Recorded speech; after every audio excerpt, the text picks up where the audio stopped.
अस्सलाम वालेकुम स्टूडेंट्स, कैसे हैं आप सब? ठीक हैं। Welcome back to your channel Gohar helping hand. Gohar helping hand channel पर वीक चल रहा है इंग्लिश का। हाफ बुक प्रिपेयर करनी है। चैलेंज है गोहर हेल्पिंग हैंड के स्टूडेंट्स को कि आपने ये स्केड्यूल कंप्लीट करना है और अपनी हाफ बुक प्रिपरेशन कंप्लीट करनी है सिर्फ और सिर्फ एक हफ्ते के टाइम स्पैन के अंदर अंदर। अगर आपने ये वीडियो बाद में भी देखी है, समर्स के बाद जब भी अगर आप इंग्लिश की तैयारी करना चाहते हैं और एक वीक में ख़त्म करना चाहते हैं, तो ये आपके लिए बेस्ट प्लान है। इसको फॉलो करें। गोहर हेल्पिंग हैंड चैनल के साथ डे बाय डे इस स्केड्यूल के अकॉर्डिंग प्रिपरेशन करें, वीडियोस के अकॉर्डिंग, और आपके पेपर्स की गारंटी गोहर हेल्पिंग हैंड की। अच्छा जी, आपकी पोएम नंबर 2 है द टाइम्स। टाइम के हवाले से ये नज़म है, इसकी समरी आज हमने प्रिपेयर करनी है शेड्यूल के अकॉर्डिंग। आज हमने तीनों समरीज़ जो हैं अपनी रेडी करनी थी। समरी नंबर 1 अपलोड हो चुकी है, जो कि आपने कर ली होगी। आज हम टाइम की समरी पढ़ेंगे। पढ़ते हैं यहाँ से। The poem time by Percy Bysshe Shelley presents time as a vast powerful and unfathomable सी।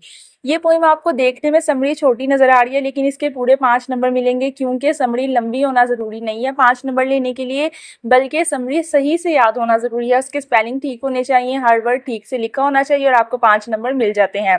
इसलिए छोटी याद कर लें, अच्छे से याद कर लें, बजाय कि आप बहुत लेंथी वाली समरी याद करें और आपसे उसमें बहुत सारी मिस्टेक्स हो जाए और नंबर कट जाएँ। पढ़ते हैं। द पोइम है टाइम। उसके राइटर का नाम है पर्सी बायशी शेले। ये इसके राइटर का नाम है। ये टाइम्स जो है पोइम लिख रहा है और बता रहा है कि वक्त बहुत वास्ट होता है, बहुत ज़्यादा वसी होता है, पावरफुल होता है, ताकतवर होता है, और अनफेथेमेबल सी यानी कि ऐसा समंदर जिसका कोई हिसाब ना हो। इस तरह की चीज़ उसने वक्त को करार दिया है इस नज़म के अंदर। नेक्स्ट लाइन पढ़ते हैं। The poet compares time to an endless ocean whose waves are years and whose waters are filled with human sorrow and tears. इस पोइम के अंदर जो शायर है वो वक्त को कंपेयर कर रहा है, वक्त का मवाजना कर रहा है एक ऐसे समंदर से जो कभी ख़त्म ना हो। ओशन कहते हैं समंदर को, बहर को, जो कि ख़त्म ही ना हो, एंडलेस हो, और उसकी लहरें ऐसे हों जैसे कि साल, यानी कि एक एक लहर एक एक साल के बराबर हो। Whose waves are years and whose waters are filled with human sorrow and tears. और ऐसा लगता है कि उस समंदर के अंदर जो पानी है वो इंसानों के आंसुओं से, इंसानों के ऐसे आंसुओं से जो कि कड़वे हैं, जो नमकीन है, उनसे भरा हो। ये इस पोइम में शायर जो है वो फरमा रहा है। नेक्स्ट लाइन पढ़ते हैं। He describes time as both calm and destructive. उसने टाइम को दोनों चीज़ें कहा है, काम यानी कि पुरसकून भी कहा है, और डिस्ट्रक्टिव यानी कि तबाहकुन भी कहा है। सबसे पहले आप वर्ड्स के मीनिंग अपने दिमाग में बिठा लें, फिर आपको इंग्लिश में वर्ड याद देंगे। जब तक आपको वर्ड का उर्दू में मीनिंग नहीं पता, इट इज़ इम्पॉसिबल कि आपको इंग्लिश में लाइन याद रहे। तो काम का मतलब होता है कि पुरसकून, डिस्ट्रक्टिव का मतलब होता है तबाहकुन। इस पोइम में जो शायर है वो टाइम को कह रहा है कि कभी ये पुरसकून भी होता है और कभी ये तबाहकुन भी होता है। Showing how it controls human life. और इस तरह से ये इंसानों की ज़िंदगी को कंट्रोल कर लेता है। And leads everyone towards mortality. और इस तरह आखिर चलते चलते हर इंसान को मार देता है, ख़त्म कर देता है। मोर्टेलिटी का मतलब होता है ख़त्म हो जाना।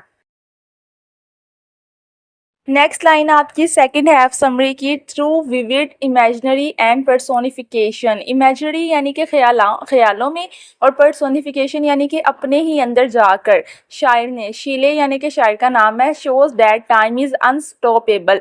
इस तरह से उसने ये सोची है नज़म, इमेजरी से और पर्सोनिफिकेशन से, यानी अपनी ही ख्यालों से और अपनी ही दुनिया में डूब के।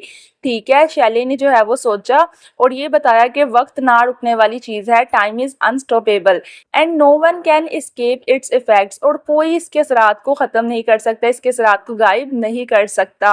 The poem highlights the sadness. ये जो पोइम है ये बहुत ज़्यादा उदासी को शो कर रही है, लॉसेस, बहुत ज़्यादा नुकसानात को, एंड सफरिंग, और बहुत ज़्यादा जो सहने चीज़ को सहना होता है, तकलीफ़ को, अजियत को जो है वो बता रही है। That come with the passage of time, जो कि वक्त के साथ साथ आती है।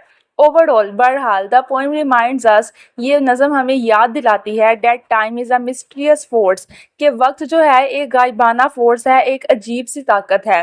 ग्रेटर देन ह्यूमन पावर, जो कि इंसानी ताकत से भी बड़ी है, एंड अंडरस्टैंडिंग, और हमारी सोच से भी। शेपिंग द लाइव्स, जो कि हमारी ज़िंदगियों को संवार रही है, and destinies of all people, और मंजिलों को देख रही है तमाम इंसानों की। अब मैंने आपको इसका सारी समरी का उर्दू में तर्जुमा समझा दिया है। जब आप इसकी मीनिंग समझ लेंगे, आपको पता होगा इसमें ये लिखा हुआ है, जब आप लाइन पढ़ेंगे आपको वो जल्दी याद होगी। समरी को अच्छे से याद कीजिएगा, गोहर हेल्पिंग हैंड चैनल को सब्सक्राइब कीजिएगा और वीक 1 के अंदर अपनी तमाम इंग्लिश की हाफ बुक कंप्लीट कर लीजिएगा गोहर हेल्पिंग हैंड स्केजुअल के थ्रू। थैंक यू कहना मत भूलिएगा कमेंट में। खुदा हाफिज़।